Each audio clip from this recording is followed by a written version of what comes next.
This video is going to shock you. This likes to do this, especially when it's about this, so I hope you know what I'm talking about here. Raw vegan does not mean you are safe from getting it. Some of the healthiest foods in the world can not only feed it, but actually accelerate it. If a person is healthy, sure, walnuts, almonds, pumpkin seeds, chickpeas, tofu, and beets can be super healthy, but if you or a friend or a loved one finds themselves the host of a deadly intruder, you must watch and remember this video, because that intruder is also hungry, and whatever gives you energy and gives you strength also gives it energy and gives it strength and makes it grow. Most people think it just thrives on sugar or glucose or carbs. Sure, donuts and pizza are bad. And some of you also know that fruit juice is highly concentrated sugar, which feeds it. You already know that, but it may come as a shock to many that it also thrives on protein. And anything that makes your muscles grow, all that bodybuilding stuff, whey protein, creatine, red meat, eggs, makes that monster grow big muscles also. Why? Because just like you, it gets energy and grows from amino acids, even more so than sugar. Sugar gives you energy, but amino acid makes things grow. You know why beet powder gives people energy at the gym? It has lots of sugar, sure, but the real reason is it's high in nitrates, which convert to nitric oxide in the body, which is a vasodilator, and that improves athletic performance. So if you're young or healthy, nitric oxide in beets can be very healthy, but if you have a monster growing inside you, it makes it grow like crazy also. That thing actually produces its own nitric oxide so it can grow new blood vessels to feed itself. Is that freaky or what? Nitric oxide is also made from the amino acid arginine, so foods high in arginine can promote growth and angiogenesis, which is blood supply to the Examples of high arginine foods are nuts and seeds like almonds, walnuts, peanuts, cashews, sunflower, and pumpkin seeds. You're probably shrieking right now like, what? Yeah, lentils, chickpeas, beans, peas, soy, tofu, tempeh, all that health food stuff. Even chicken and turkey, high in nitrates. Nitrates increase nitrous oxide. So that means spinach, arugula, beets, and celery. Whey, soy, and pea protein powders are high in arginine. Things that are normally super healthy for normal healthy people. But if your car is carjacked, that same gasoline in the tank will drive the intruder also. Are you following my metaphors here? Another amino acid that to be aware of is choline. Choline promotes metastasis or spreading and inflammation. The most choline-dense food is eggs. The yolks are especially high. Like I said in the previous video, a 2011 Harvard study found that people who only consumed 2.5 eggs a week had an 81% higher risk of dying of prostate. Only 2.5 eggs a week. Again, they're a great source of protein if you're healthy, but rocket fuel for unwanted guests. Red meat is a major source of choline, including organs and bone, extremely high. Then there's glutamine. Glutamine is an amino acid that many C cells rely on for growth, particularly lung, breast, and colorectal. In many types of C, glutamine is a stronger fuel than sugar or glucose. Again, sugar gives you energy, but glutamine is the biggest fuel source. Amino acid makes things grow. Glucose is not always essential, but glutamine is. However, some types like lung can survive without glucose. If you have no sugar at all, the lung C can survive without glucose. But remember, glutamine for energy and cell growth. Some like breast, colorectal, blood, and especially lung are glutamine addicted, meaning they depend heavily on glutamine for energy, for growing and multiplying and evading the immune system. So glutamine is not only the main fuel source, but it actually helps protect this monster from your immune system. What foods are high in glutamine? Red meat is extremely high in glutamine. Sorry, carnivores, you don't have to believe me. Look it up, and I don't mean on a carnivore site. Why do many people get better when they go carnivore? Because they stopped eating pizza, pasta, bread, donuts, and beer. Don't confuse that with which anyone can get. Anyone, even raw vegans. Chicken and turkey have glutamine. Organ meats and bone broth are especially high. Glutamine is the main fuel source for this intruder. And then there's whey protein. Obviously, that's very high in glutamine. Milk, cheese, yogurt, soy, tofu, tempeh, lentils, chickpeas, black beans, pinto beans, kidney beans, almonds, walnuts, cashews, peanuts, sunflower and pumpkin seeds, bread, pasta, crackers, anything with gluten, oats, yes, oatmeal, brown rice, quinoa. These are exactly the foods that bodybuilders eat. But if it makes your body grow, it also makes everything else grow. Protein is made of amino acids. So when you say protein makes me grow, you're actually saying amino acids make you grow, especially certain ones. And cutting off the amino acid glutamine can starve the more effectively than cutting sugar. This means stopping all the popular high-protein foods for a while. If you cut sugar, some types can actually adapt and switch over to glutamine, or even fat and ketones. I'll get to that in a minute. If you cut glutamine, lung cells struggle to survive, and the immune system functions better because, remember, glutamine helps suppress immune attacks. Even more effective is obviously to cut both glutamine and sugar. Glutamine is the main fuel source for breast, colorectal, blood, and especially lung. C. Arginine stimulates nitric oxide, which promotes blood vessel growth, melanoma, brain, colorectal, and prostate. Choline converts to TMAO, which fuels growth and metastasis in breast, prostate, colorectal, lung, and pancreatic. Dairy is a double whammy of choice, IGF-1. Cheese is both high in choline and glutamine, yes, including Parmesan. Salmon is high in choline. Nuts and seeds are both high in choline and arginine. Peanuts, walnuts, almonds, cashews, soy, tofu, lentils, chickpeas, and black beans are high in both choline and glutamine. Pretty mind-boggling, huh? Then there's IGF-1, insulin-like growth factor 1, which helps stuff grow and tells cells to multiply faster and helps them live longer. So that's great for bodybuilders, bad for the people that have the thing. It also helps grow blood vessels that supply them with more nutrients, and it helps it spread or metastasize to other organs. The biggest IGF-1 booster is dairy. Doesn't matter what kind, whole, skim milk, low fat, or raw, they all have powerful hormones from a 2,000-pound animal. Cheese like Parmesan or cheddar or Swiss, or pretty much any cheese, is concentrated dairy, which is concentrated IGF-1. Sorry, ladies, yogurt, yes, even Greek yogurt stimulates IGF-1. Whey protein is rated as one of the most problematic proteins for the very high IGF-1 stimulation.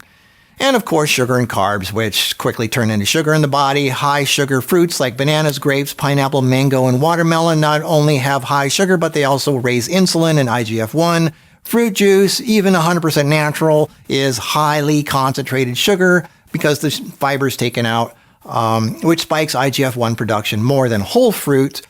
Fiber is your friend. So take fiber out of the food and you're asking for trouble, unless it's unsweetened. Green juice, which is okay. Carrot juice is high sugar. I know some people that were totally raw food. They had the thing spreading inside them. They took carrot juice, and when they stopped the carrot juice, it stopped. So be aware. Anything that's sweet tasting. Almost anything you buy in a store is high in sugar. Kombucha is really high in sugar. Carrot juice. Beets are not only high in sugar, but also used in bodybuilding for, nitrous oxide. The worst IGF foods are dairy, refined carbs, and sugary foods. Ladies, listen up. And men, all that bodybuilding stuff you shove down to look like a manly man, red meat, poultry, whey protein, creatine, doesn't just make your muscles grow, it makes something else grow also. And anyone over 40 should now see what's happening with their prostate. Creatine naturally boosts IGF-1. Creatine may give you a boost at the gym, but it also gives your uninvited guest a boost also, especially for breast, prostate, lung, and colorectal. Obviously, those hit the worst are those who drink alcohol, smoke anything, yes, that includes marijuana, or eat bread, pasta, pizza, cookies, crackers, chips, candy, soda, pop, cheese, milk, white creamy salad dressings, creamy soups, or anything with dairy, sugar, or wheat, but also, people who claim to be healthy, who eat just red meat and chicken and eggs, but also vegans who eat fake meat and cheese made from soy and gluten and wheat and beans smothered in fake cheese made from inflammatory seed oils like soy, corn, palm, canola, safflower, and sunflower. Look at that fake cheese. I guarantee you there's a seed oil in there. That's the main ingredient. Highly inflammatory. Or even the super healthy ones who eat only uncooked, unrefined, raw vegan. The C is attracted to inflammation. So inflammatory foods, obviously, sugar, fried foods, and seed oils, for example. I know. So what can you eat, right? Obviously, you are more limited in your food choices, but it's not all bad and boring. And yes, you can still get some protein in there.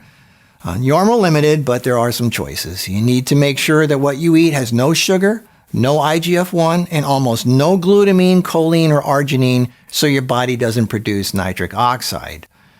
Foods that reduce nitric oxide are, here we go, macadamia nuts, coconut butter, coconut milk, coconut yogurt, olive oil, avocado oil. You see what all these have in common? That's right, they're high in fats and oils, which slows down absorption.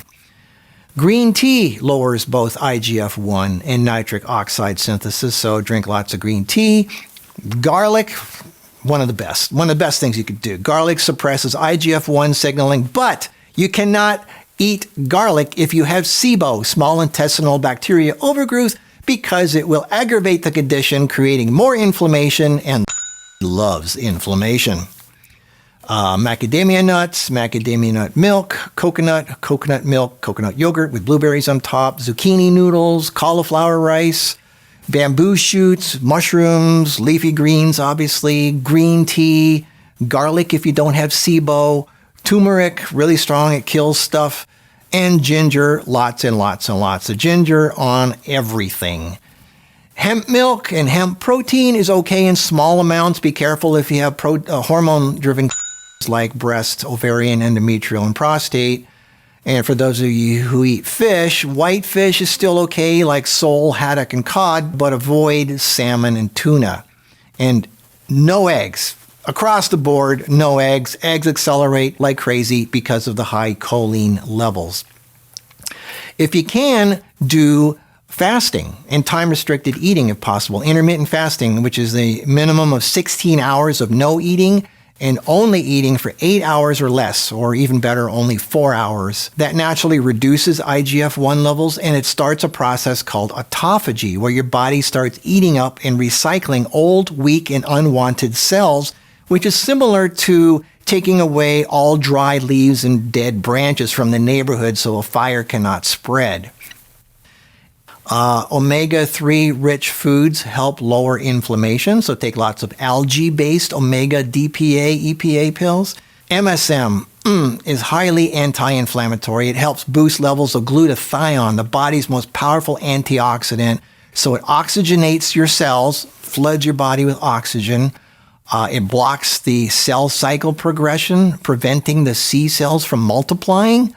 It reduces metastasis. It induces apoptosis, which is programmed cell death, forcing the bad guy cells to self-destruct. MSM is a type of sulfur, and sulfur is awesome. And speaking of sulfur, you hear people saying all the time, lots of garlic and onions and turmeric to fight it. Well, yeah, that's great. But if you have SIBO and bloating, which a lot of people do because they're addicted to bread and sugar and carbs, you can't eat garlic or onions because it makes things worse and inflammation feeds. So you see how tricky this is? Garlic is good for fighting it, but not if you have SIBO because it makes things worse in that case. Lysine helps counter arginine, but most foods don't have enough lysine to match the level of arginine, and simply taking lysine pills doesn't have the same effect. Plus, you can't take lysine if you have herpes or shingles or kidney stones or kidney disease or issues, high cholesterol, or if you're breastfeeding or taking calcium supplements, which you shouldn't be doing anyway. Make no mistake, in war, nobody wants to die, and both sides will do whatever it takes to stay alive and win. If you take away sugar, it'll use glutamine.